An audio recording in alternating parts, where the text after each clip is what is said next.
After Jesus' resurrection, his followers, known as the Apostles, began spreading his message across the Roman Empire. These early Christians faced persecution, but their movement grew rapidly, especially with the efforts of key figures like Paul the Apostle.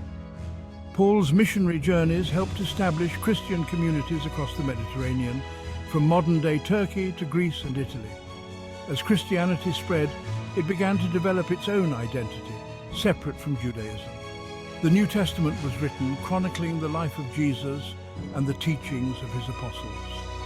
By the 4th century AD, Christianity had gained significant traction in the Roman Empire.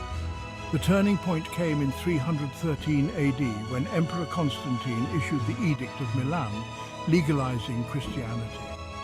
By the end of the century, under Emperor Theodosius, Christianity became the official religion of the Roman Empire. This marked the beginning of Christendom, a period when Christianity became the dominant spiritual, cultural and political force in Europe. As centuries passed, the Christian Church, particularly the Roman Catholic Church, grew in influence and power. The Pope, as the head of the Church, wielded significant authority, not only in spiritual matters, but in political affairs as well. The Bible, consisting of the Old Testament and the New Testament, became the central religious text of Christianity. However, by the Middle Ages, the Bible was available only in Latin, a language understood by very few. This gave the Church control over how the Scriptures were interpreted, as ordinary people couldn't read or understand the Bible for themselves. At the time, literacy rates were low, and common people relied on clergy to explain religious teachings. The Church's monopoly over the Bible also allowed it to maintain certain practices that many saw as corrupt, such as the sale of indulgences, a way to reduce punishment for sins in exchange for money. This created growing dissatisfaction among some believers who wanted reform and a return to the original teachings of Christ. This desire for reform reached its peak in the early 16th century with the Protestant Reformation. Figures like Martin Luther in Germany challenged the Catholic Church, arguing that salvation came through faith alone, not through church traditions or indulgences. Luther's actions, such as the nailing of his 95 Theses to a church door in 1517, sparked a movement that sought to make the Bible accessible to everyone in their own language. It was in this period of religious upheaval that William Tyndale emerged. Born in 1494 in England, Tyndale was a scholar and priest who was deeply influenced by the Reformation.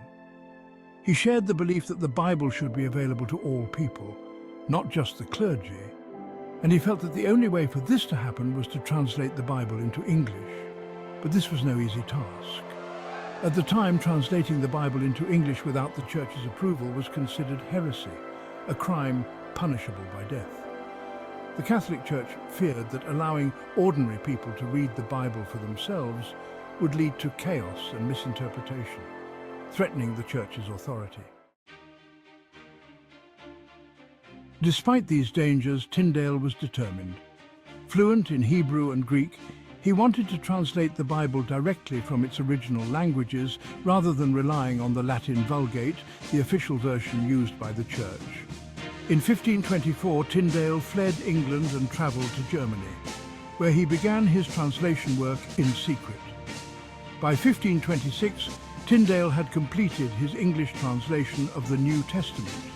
His work was printed and smuggled into England, where it quickly gained popularity among the common people. For the first time, English-speaking Christians could read and understand the Bible in their own language. However, Tyndale's translation was condemned by the Church and the English authorities, who saw it as a direct challenge to their control over religious teachings. Tyndale's translation was revolutionary, but it also put him in great danger. He continued his work translating parts of the Old Testament as well. Meanwhile, the English authorities and the Catholic Church were determined to stop him.